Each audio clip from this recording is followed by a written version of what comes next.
suggesting this man, Abdelhamid Abaoud, may have been the mastermind of the Paris attack. It would not have been his first attempt to hit France. He's thought to have also been behind the attempted attack on a high-speed train this August, stopped only when the gunman was wrestled to the ground by passengers. So what do we know about Abaoud? He's 27 years old. He's a Belgian of Moroccan descent who lived in the same Brussels neighbourhood as two of the Paris attackers. He claims he narrowly escaped this police raid in Belgium in January. He said he was sent to carry out an attack and that his two accomplices were killed.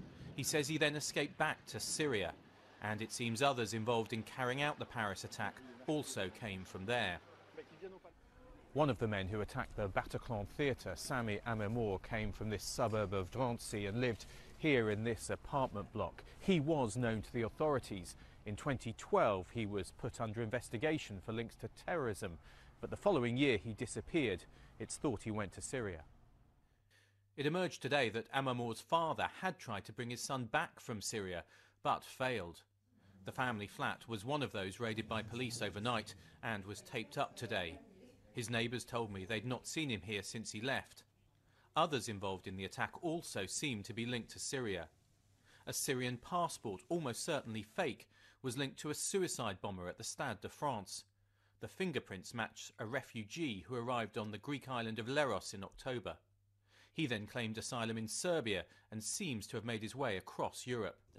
A leading French terrorism expert told me the flow of jihadists back from Syria was particularly dangerous. Actually, approximately 1,000 have been there. Some of them have already come back. You go to Syria, you can train there, you can learn how to shoot, you can learn how to use a suicide belt, for instance, perhaps how to make a suicide belt. So yes, you learn the basics of guerrilla warfare and terrorism. Today, police raids took place in the Molenbeek district, where Abaoud and two of the Paris attackers came from. They were searching for the remaining gunman, but drew a blank. And so the investigation and the manhunt goes on. Gordon Carrera, BBC News.